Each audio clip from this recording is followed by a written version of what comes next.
it's nice sometimes to limit your options. We have so many plugins, so many synthesizers out there nowadays that sometimes you're like, okay, I'm not getting what I need from this one immediately. Let me go try this other one. It's kind of like puts you in a mindset of how do I make this work? Welcome to the Long Game Podcast. My name's George Bafalukos. And I'm Anthony Turi. In this podcast, we'll be taking a deep dive into the world of game audio.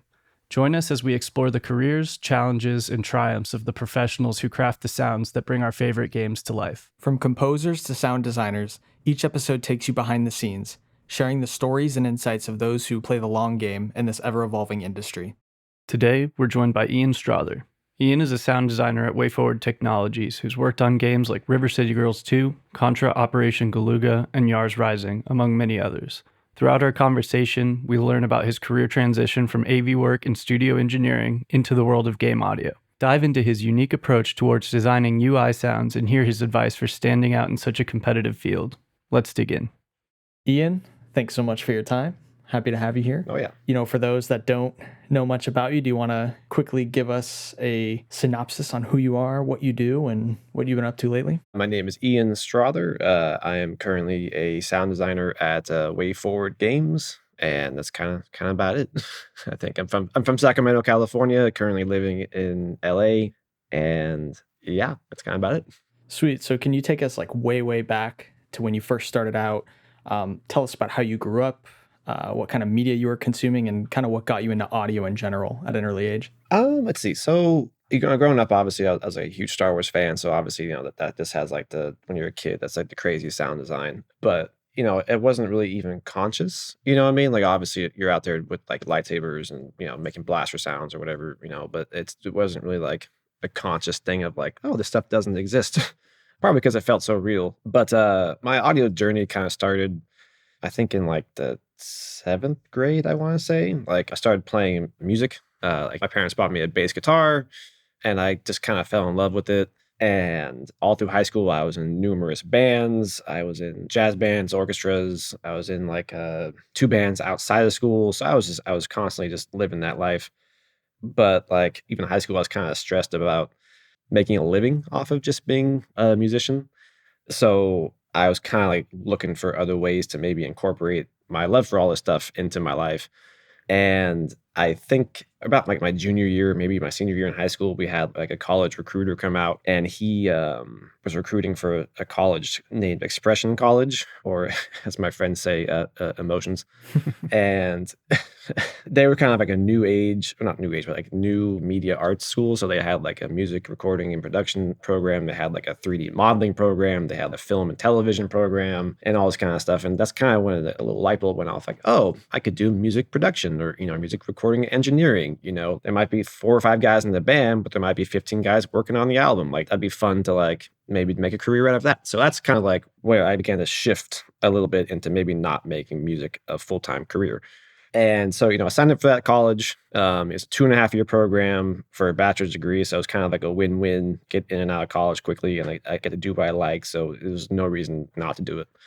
And I had a lot of fun there. It was great. They start you off, they suck you in with the big SSLs, big Neve consoles, tape machines. It takes you 20 minutes to patch in your phone, but it's all fun. It's all fun. And, they brought in a lot of local bands for testing purposes. So you got live experience with bands, you got live recordings. So it was really a great program. But what was nice about it is that it wasn't just music recording and engineering. Eventually we hit film and post-production. We did some live sound work as well for a couple of courses. And even the live sound was oh, you're going to do lights today. You're going to do this today. You're going to do camera work. So it was kind of a very wide field or wide courses. And I was surprised by how much I actually really fell in love with the kind of film and sound design side of it. And, they used, basically they said, okay, your final project was a 3-minute redesign of a trailer or something or whatever. They kind of use it as a way to teach you your DAW. So I think I learned Logic first, and then I got Pro Tools certified and whatnot down the road.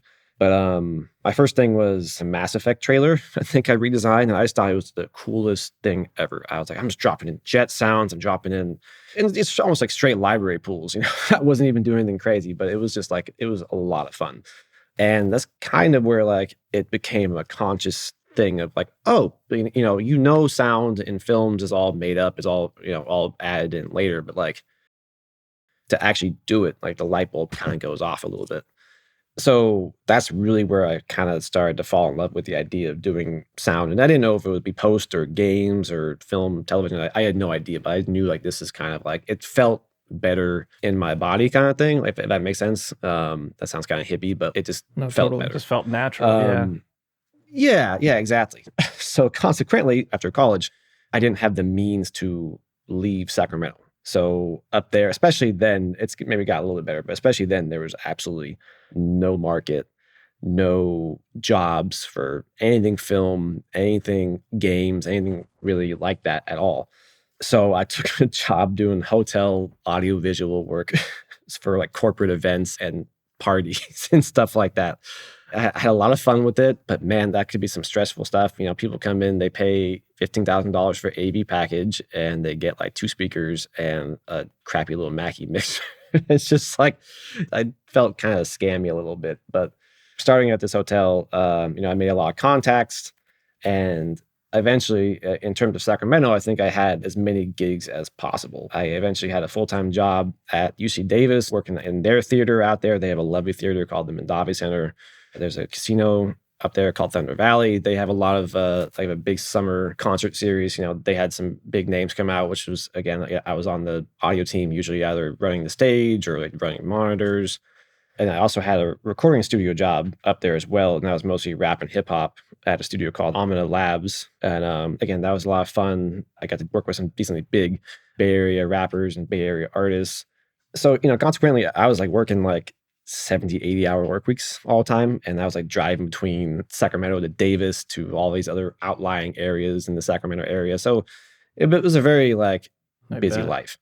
And, I had a lot of fun. Like there's always such a crew mentality in these things that, just like you're in the weeds together. It was great. I had so much fun doing it. But eventually after doing that for, 4 or 5 years, I think I was kind of like, okay, in terms of where I live, I think I've kind of capped out unless I want to like start my own company, invest a bunch of money in all this live sound gear or in recording studio gear. And even then, like I would be a small fish in a small market. So it doesn't really seem like it'd be worth it to do anything.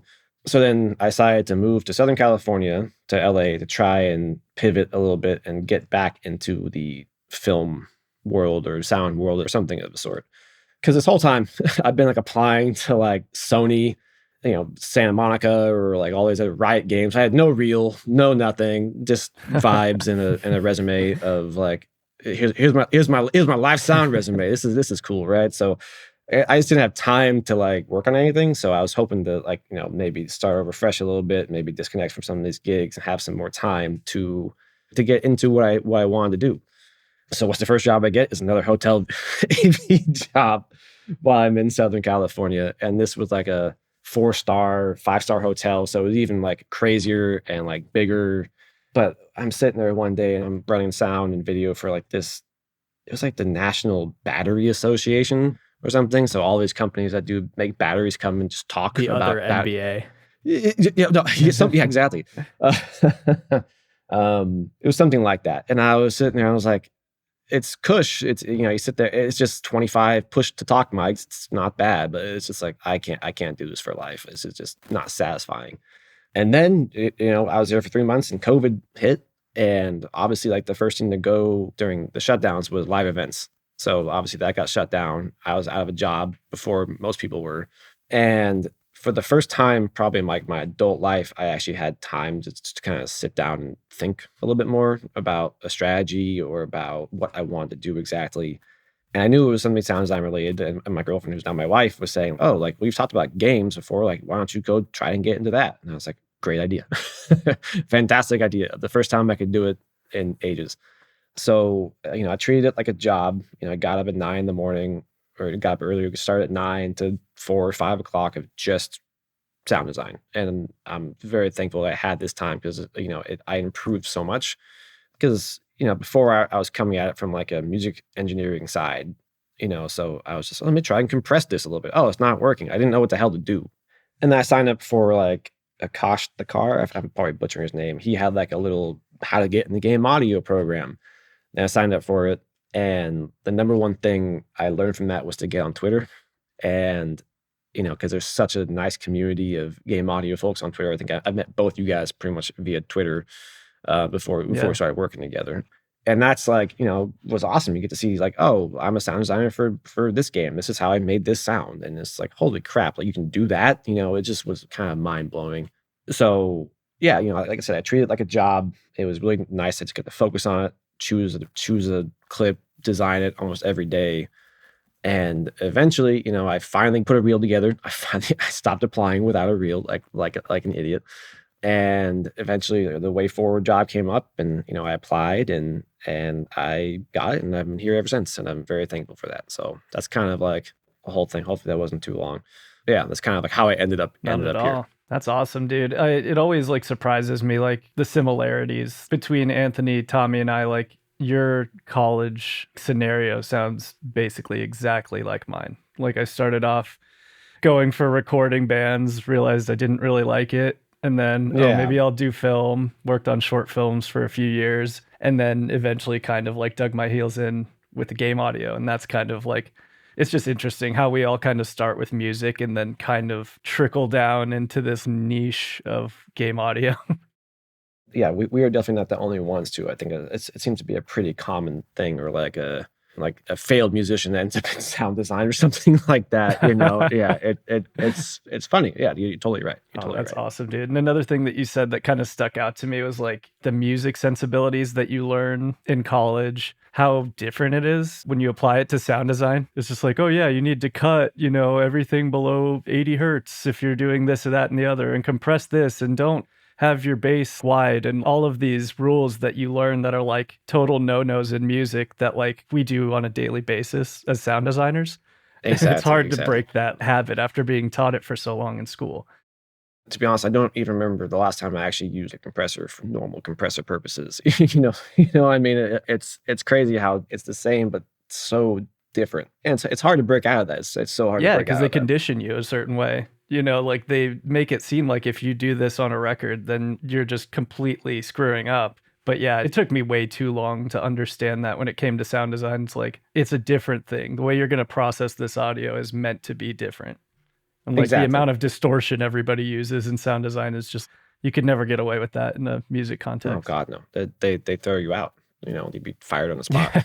I mean, I think with learning more about traditional audio engineering, whether it's music or sound design, I feel like there's this smiley face shaped curve with your progression where it's like when you're just starting out and you don't know the rules and you're just doing what sounds good, you're actually not doing that bad of a job. And then as you learn more about the technicalities and engineering, like you start thinking like, oh, I'm supposed to cut out 1 kilohertz because that's the presence area, or I need to dip 300 hertz because everyone on YouTube says to do that. And as you start to learn more of these tips and you work more technically rather than just by feeling and hearing things, your work starts to get a little bit over processed or not as good, or at least this was the case with me. And then as you start to trust yourself more and build more confidence, that curve kind of slopes back upwards where you start doing better work.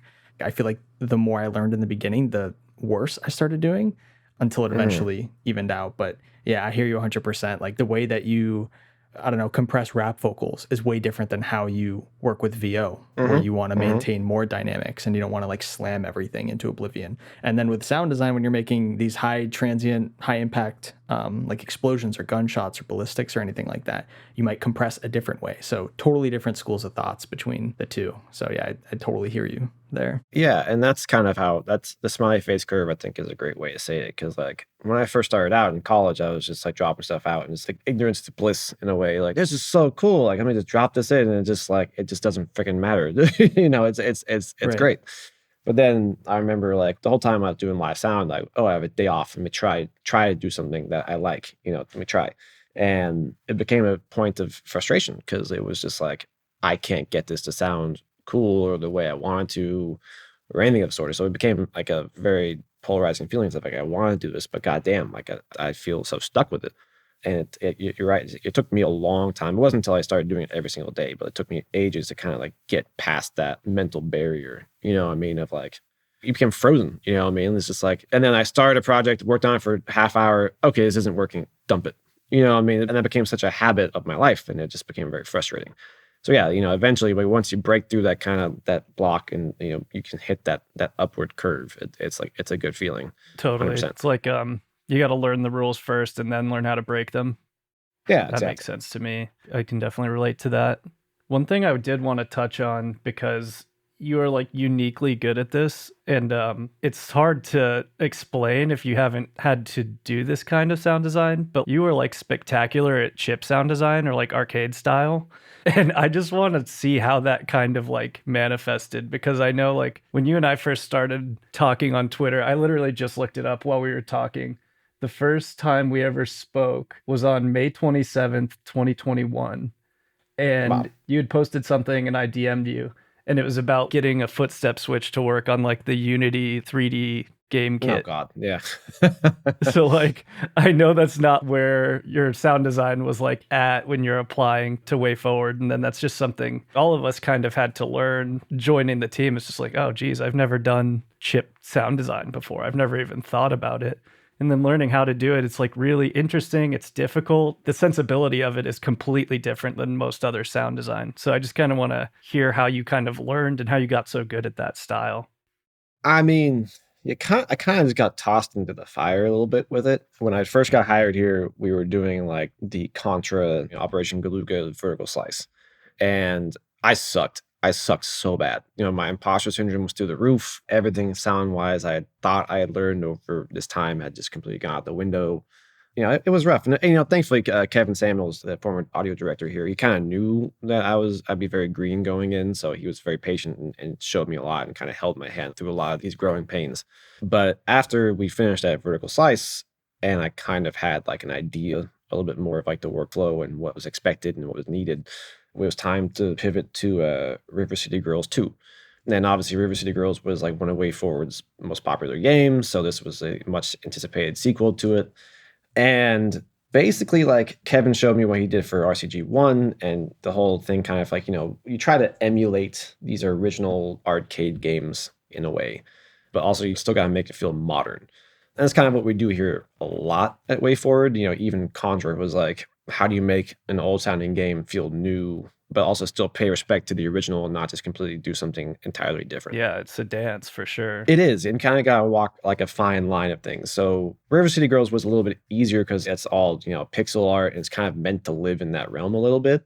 So what we try to do is like you find one synth that you want to use and then just use things only from that synth for the most part. Because most of these old school games, they're all from one keyboard, one synthesizer, one something. That's where all the sound comes from.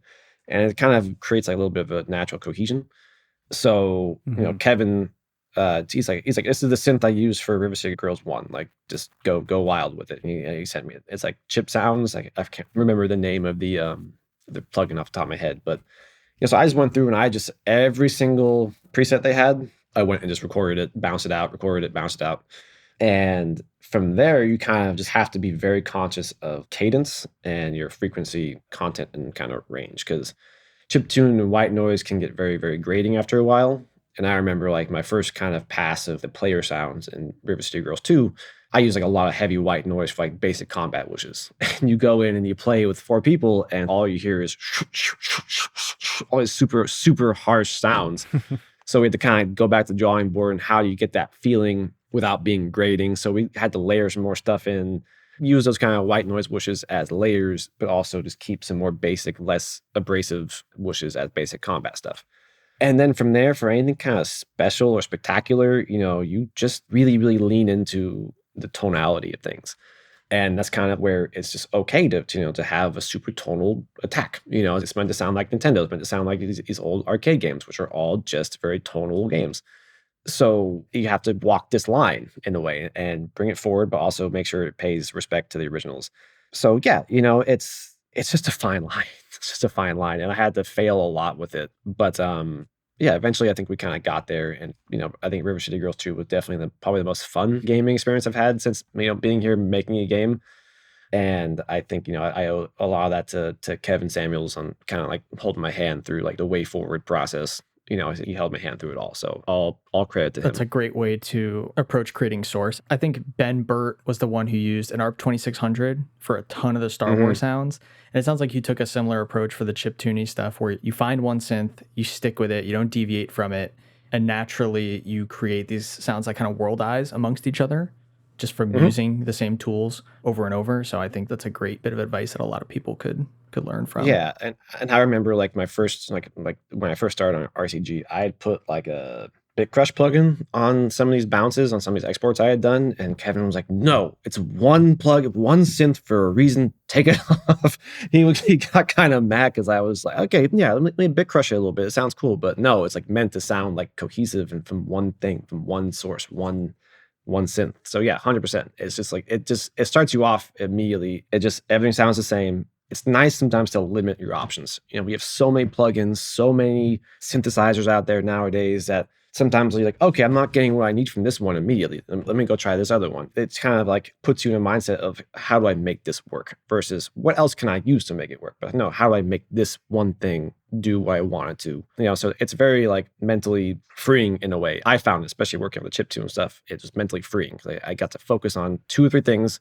I go back and look at my reprocessions for those things, and I'm not using any plugins really. It's all just kind of layering sounds, is finding the right cadence for things. It was freeing. I remember at the time I was like, okay, I don't need to worry about loading this up with 15 plugins and tweaking it all at the same time. It's just like, let me just do what sounds best. So definitely a very kind of raw sound design. Do you for have that. a go-to synth that you always use, or are you just kind of open to whatever? I can find it afterwards. I can't remember the exact name of it, but Kevin Samuel sent to me. It's all just chip sounds. It's just what this one does. Now, with that being said, I do keep this kind of one synth mentality going forward for all the games we've done here. Like for Ruby, all the UI sounds and pickup sounds and health sounds, those were all done in like the Contact Retro Machines library. Like I just use those. For horror, I used the horror game. I used all the UI sounds or like the 80s synth sounding stuff. All those were from certain things from Cherry Audio, and it immediately just puts things in the same world. You know what I mean? So that doesn't have to be just be chip tunes, but even just using the same synth for any game just immediately starts you off and like we're all the same. You know what I mean? Or everything feels in the same world. Yeah, especially for UI, because yeah, I definitely noticed that there's a common language for UI that has to be consistent throughout, despite like whatever you're trying to communicate. It's like these need to feel like they're coming from the same place. So that definitely makes sense. 100%. Yeah. Man, we got to get Kevin on here. Everybody has talked about him that we've talked to so far. He was at WayForward for 10, 12 years. He kind of like figured all this stuff out on his own. You know what I mean? Like he figured out this whole process I've talked about just by doing it. He's a very good teacher, very smart guy, and I owe a lot to him. So yeah, he'd be a good get for you Ian, guys. I describe your style as being like Ian coded. Everything you make sounds very specific to you. And I think Tommy coined the term where he described your work as sounding like a new car. And I think that's Yep. so accurate. Like super clean. Nothing ever feels out of place. Everything is just polished and cohesive and never harsh, but you've always got like a nice mid-range. So I wanted to ask, like, what's going through your head when you're designing sounds? Are you conscious of a lot of these things, or are you just kind of throwing a lot at the wall and seeing what sticks? Definitely a lot of that. Definitely a lot of throwing stuff at the wall. 100%. It's interesting because when I first started working here, like I was very heavy in the high range, shiny sounds. I was very heavy and like super chimey, super, big. Especially, I didn't get much better after working on RCG because that was kind of like anime related as well. So, when I first started working, I'd send Kevin these stuff and like it's got all this kind of anime sound effects in it. And he's like, God damn it, dude, like you're killing me with this high-end shrill, like this 2K is just blaring. It's just knock it off. So that took me a while to kind of purge that from myself, but I still lean into kind of these higher, like more sparkly type sounds. I don't know. And it has a time and place. I think it worked out really well on Yars, kind of ride that line between kind of the anime and kind of like, again, that's not chip, but that was very much based in like the old Yars video game. So I don't know. I think just using synthesizers a lot just kind of helps with that. And, when I'm really trying to do some quick stuff is always like when I just make a quick synth pad and then I run that through Traveler. And then, I'm a big fan of like delay. And, I used to drench everything I did in reverb, which I thankfully I've fixed that with myself. But, kind of ends up creating this kind of cohesive blend of just like things that just kind of work and sound new. I think Tommy put it pretty well. As soon as I heard that, I was like, yeah, that kind of makes sense. So yeah, it's kind of just like I still sometimes will get Kevin's voice in the back of my head. It's like, hey, watch that high end, watch that high end. But when I bring it down and tame it a little bit, you kind of end up with this kind of sparkly, newish sounding stuff that I seem to thrive in a little bit. So you mentioned Traveler and setting a lot of synthesizers through it. Are there any other like effects, hardware, VSTs that you use on a daily basis that are staples of your sound? I mean, I'm a sucker for Neutron just because it has EQ, the compression, multiband, transient shapers, and all that kind of stuff. That goes on probably everything. It really just depends on what I'm doing. Because my whole thing is I want to make as much cool source early as possible. That way, like when I'm editing something or making a sound, all I gotta do is just pull in an audio file and have it be done. Right. So, for Contra, I would make these crazy, weird synthesizer things. And I'd do anything from sound toys to sound hack, pitch delay, anything to kind of get this crazy source, this crazy sausage file. And then I run that through Traveler in different speeds and variations or impacts or, whatever. And then I print all that. And then from there, I really just take it and chop it up, keep what I want, and then layer that in with other stuff. So really, like when I'm actually like making the sound, I try to not have a whole lot of plugins just because I know that can be like kind of time consuming. So really, that's like when I use a little bit of EQ, a little bit of transient shaper, a little bit of multiband compression, or a little bit of kind of like the regular mixing stuff. But when I'm making source, that's when I can have like a whole plugin chain of just like whatever the hell I want. And that can be just kind of just vibes, really. So long story short, I'm a big throw stuff at the wall guy and see what sticks. And I wish I had a better answer, but that's kind of just like what I do, what I do, I'm afraid. It's okay. That answer gives me confidence because I am also a throw a bunch of shit at the wall and see what sticks type of person. So it makes me feel a little bit better. People who can make conscious decisions of like, oh, I want exactly this. It blows me away. I'm just like, that's incredible. I feel like even when you take that approach, it's always inevitably going to sound a little different. Like sometimes the sound you think in your head is perfect. You get pretty close to it, and then you're like, no, this actually doesn't work.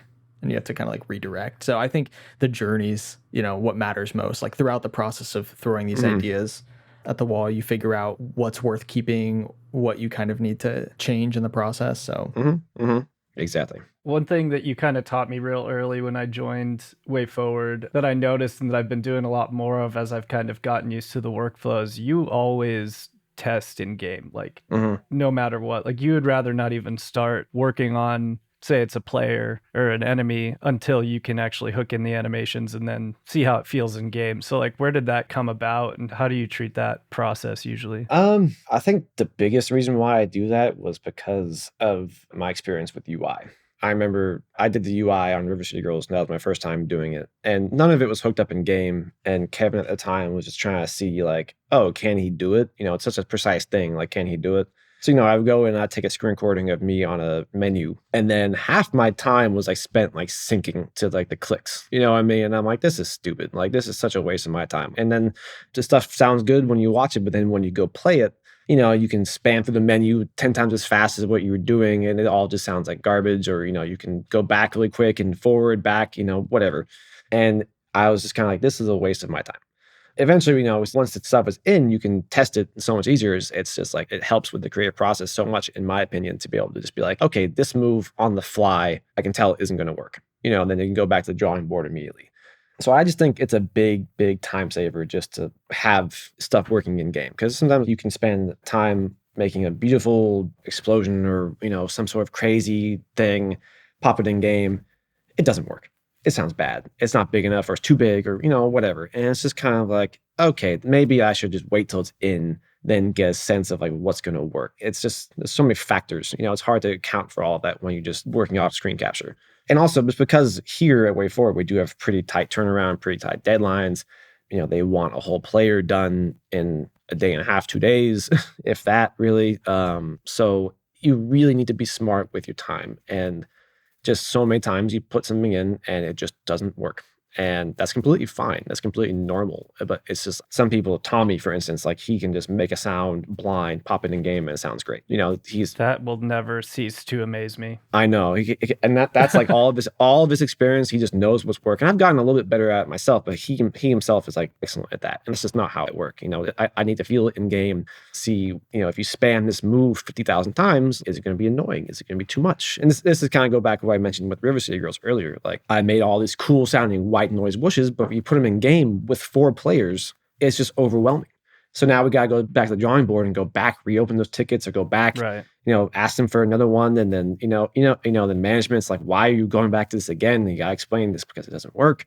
So, you just got to be conscious and very precise and very conscious of your time. And I think waiting till stuff is working in game is like the way to go, Yeah, I mean, I totally agree. I mean, I've heard that on other podcasts and interviews. It's like, you make this awesome sound, it sounds killer in the DAW, and then you plop it in the game and it just doesn't work for whatever reason. Like it could be something spamming, or you don't have enough variation, or it just doesn't work in context when you were working on it blind. And then, then you got Tommy, and it's like, I'll show you a work in progress, and he'll be like, hey, you should add like this layer in. He'll design something in 5 minutes. Throw it over to me, and then I just plop that in. It's like, yep, that's exactly what it needed. How did you know No, that? he's excellent at that. I think that just speaks to his experience here. He just knows what works. 100%. Anthony, what are you thinking? You got anything else on your mind? Yeah, I mean, I'd like to switch gears a little bit and go back to how you broke into game audio, because I know you kind of described how you were doing 70 to 80 hours a week split between the studio and your AV work. So what kind of challenges did you face when you were trying to break into game audio outside of course, like you got to put together the reel and ship that off. You've got to grow your sound design skills, which as we discussed is a lot different from how you approach music. But what challenges did you face throughout the interview processes at different places? Because I'd have to imagine it wasn't just like, oh, I interviewed at WayForward and I got the job and it was easy as that, I really actually only interviewed at one other place before I got this job. I got extrememely lucky. I had interviewed for Riot, for like one of their associate designers for League of Legends. And, they put me through the whole tests and whatnot. And I thought it went well, but they didn't ended up, going through with me. But when I was living in Sacramento, like before I moved here, before COVID and everything, the biggest issue was just time and money. Right. This is unfortunately a very expensive field to get into. And I remember like I bought the freaking Contact Complete 11 or something like that. I bought the whole library without even really knowing. I was like, oh, this is great. This is going to help me with all this. It's going to have all these sounds, all this kind of stuff. But then you get 15, 16 plugins that you have no idea how to use, and you don't have time to learn them. It becomes useless, So it's just like trying to find time and the money to research and invest in things properly was very, very challenging. And then when I got down here and COVID hit, I finally had time to invest in a lot of this stuff. And I'm very, very thankful for that. But when I interviewed with Kevin, he's such a chill guy. It didn't really feel like an interview. So, I got extremely lucky with that as well. So, really the biggest thing is like I feel for these people who are trying to get into this field and they see everyone using these $400 plugins or these packs, or, oh, I bought this sound library for $300. And it's kind of demoralizing in a way. Like, damn, like I wish I could invest that much in it, but I just can't.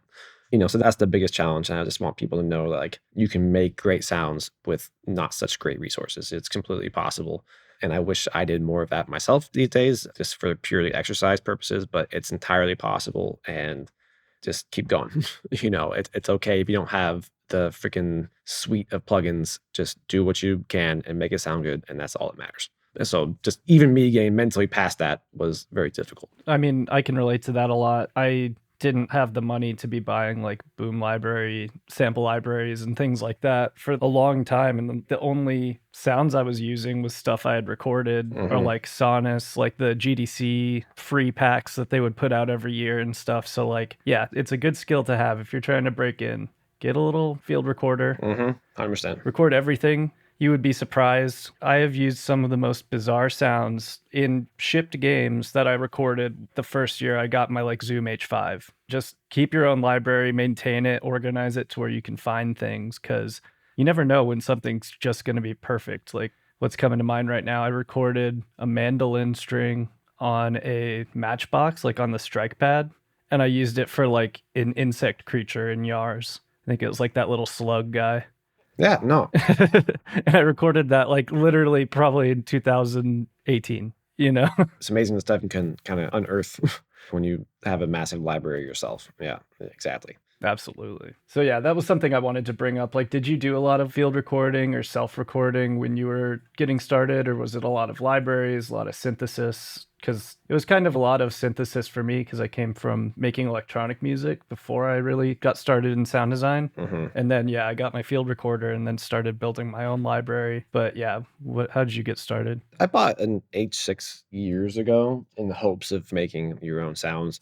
And I got some use out of that, and it's great. Sometimes when I take a trip, I'll just toss it in my bag. And, if I hear anything like hotel fans in the bathroom, you can get some crazy stuff because, like, there's some janky ass fans out there. But so I always Always. try to keep it with me. Yeah. But, I did eventually get a little bit more into the synthesizer stuff just because I think that was like, it's just flashier. You know what I mean? It's like, oh, I can make all this crazy stuff with it. And it's great. And in hindsight, it's not as important, but as making it just a sound that works. But you see all these guys, on Twitter that work for Bungie or whatever. They're just like, oh, like this is my synth patch that I made, got all this kind of crazy stuff out of. This is my serum patches. I'm like, damn, that's really cool. So eventually, like, I started getting into that, and that helped me a lot getting this job because I knew serum, I knew vital, I knew a couple other ones, I think. And I did the whole test, and Kevin's like, how'd you come up with the sound? And I'm like, oh, this is how I came up with the sound. And due to my setup, I can also make 15 different variations of it, of this one sound. And obviously, WayForward, a little more tonal, a little bit more synthy, a little bit more kind of like arcadey. So having that synth background definitely, I think, paid off for me quite a bit. But in terms of like recording, I did do a little bit of it. I still have it. It's actually on my desk next to me. I was just recording my cat earlier because she was meowing. So yeah, it's very important. I wish I had more time for it. I wish we had more time for it here at WayForward to be able to do more original recordings. I think that would go a long way in making a sound even more distinct. But sometimes it works, sometimes it doesn't. So yeah. Absolutely. Anthony had a good one. He had a list of questions, and I like this one. If you could go back and give your younger self one piece of advice, what would it be? Ooh, stop stressing, man. Stop, just chill the F out. Me, myself, it took me a long time to get over this. And I actually have to thank my wife for helping me. But, I talked about that mental block earlier. And, it's sometimes just getting over that hump. And it's hard to. And I have a tendency of beating myself up quite a bit, especially over sound design or anything creative, anything I'm learning. If I'm not good at quickly, I kind of just get frustrated. And so I tell myself to just stop. Just stop. It's okay. Like, you don't know what you're doing. Just have fun, figure it out, enjoy it. Don't stress so goddamn much. Like, you just get in such a worked up, anxious tizzy about this kind of stuff. I would shut my laptop and not work on anything for weeks. You know what I mean? So that's one. Another thing would be to stop applying stuff without a reel. For God's sake, man, please stop doing that. Or yeah, just probably learn your tools. And I wouldn't learn my tools because I get frustrated. So it's kind of like a weird snowball effect. You know what I mean? So yeah, probably those two things. And also learn a middleware is very important, at least a little bit. That's something I completely just like blew off when I was very, very young. I went to Game Sound Con for the hell of it, like when I was 23, I think, 24. And they had an FMOS stand, like, oh, come get your middleware flyer. I'm like, I don't need to learn middleware. It's like, no, you do, you idiot. For God's sake, learn your middleware, for God's sake. So those things, probably. And you mentioned reels. Do you have anything that you particularly look out for when you're reviewing reels? Because I know you're in a more senior position at WayForward now. If you needed to hire in the future, what are some things that you would like to see in a reel? Oh, that's a good question. I think a big thing is like, can you make a supposedly small sound a little bit more interesting? Like, George, I know you had shown us, you were kind of updating your reel recently and showed us that sci-fi clip. I can't remember what game it was from. Maybe do you remember like the grenade click? Yeah. At first it was just like kind of a normal click. I didn't even notice it the first couple of times, but eventually I was like, hey, like we should beef this up a little bit. It just sounds like you're clicking a pen. Right. And you did. And it's just like taking that small little detail and making it fit in the story, fit in the universe, fit cohesively with all this other great stuff we have going on. It just made all the difference in the world. You know what I mean? Absolutely. So, making a big explosion is great, but can you make a small detail fit with everything else? Especially in the context of our games, because we're so kind of gamey and synthy and everything, things have to fit cohesively together. And, if someone came in with a reel, and even one scene, like these things don't sound like they live in the same universe, which just in the context of this one clip, that's probably a little bit of a, I don't say red flag, but a little bit like, this could be massaged and improved upon and made more cohesive. And I think on top of that, probably a variety of things is good. I have seen some reels just in passing that are like all action or all one thing or all sci-fi. It's probably good to have a little bit of a variety, just kind of show that you can do other things or you can flex some other muscles. I think that's probably a very important, I would think a very underrated aspect of reels is to have a little bit of variety. So yeah, just cohesion and variety. I would think off the top of my head. That's a really good question. I don't even know how I would answer that either. It's so hard. I can't imagine. I think when I got hired here, Tommy and Kevin said they had like 60 reels to go through. And I'm like, I can't imagine doing that. And that's on the lower that's on the low end end. too. Like Absolutely. when you see the AAA studios, they get like over 1,000. It's like, can you imagine even trying to objectively review 1,000 reels? Surely after reel 37, your ability to remain objective goes out the window.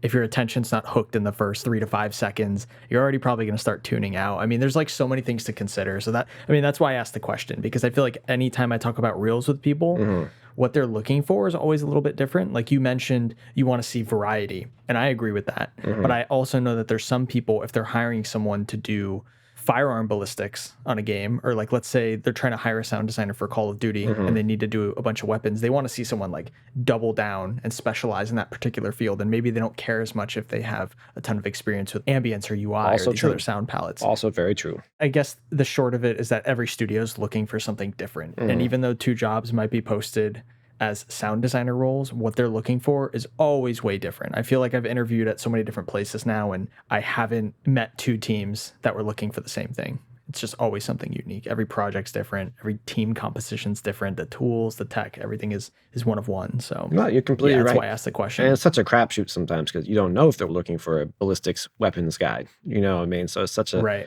It's such a crapshoot. So also on that note, probably have a website that people can go to, and if you have a variety on the website, you can see like, okay, this is my weapons reel, this is my general reel, or whatever. So yeah, that would probably be helpful. But that's a very good point that I didn't even think about, Anthony. You're totally right. Yeah, absolutely.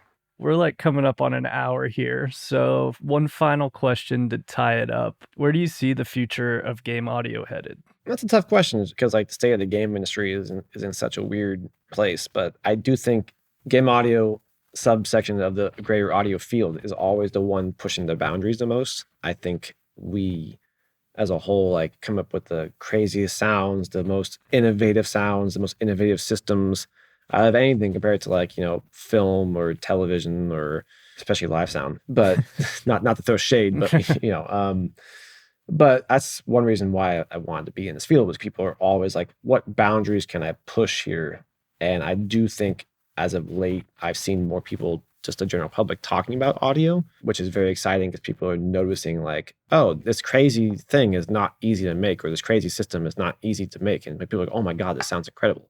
So really, I think it'd be nice for the industry as a whole, for everyone to kind of get their flowers and to see all these amazing, hardworking, incredibly talented people in this field to finally kind of get their flowers, their recognition. So hopefully more that direction, just kind of have people recognize audio is a full-fledged art form in this field. And I think we're moving that direction, and I'm very excited to see it. So yeah. 100%. I definitely think we're headed in that direction. I'm noticing more and more comments on sound, even if it's just like, oh, this sounds awesome, or people calling out the sound effects rather than saying the music is great, which the music is great. But, the 2 different things. Yeah. Yeah, man. I really appreciate your time. Thank you for, asking me to work at WayForward way back when. And it's been a huge pleasure working with you guys. And I think we'll probably call it there. So yeah, thanks for your time, man. I appreciate it. Yeah, man. Yeah, sounds good, guys. I appreciate you guys having me. This has been fun. Hell yeah. All right. Talk to you guys next time.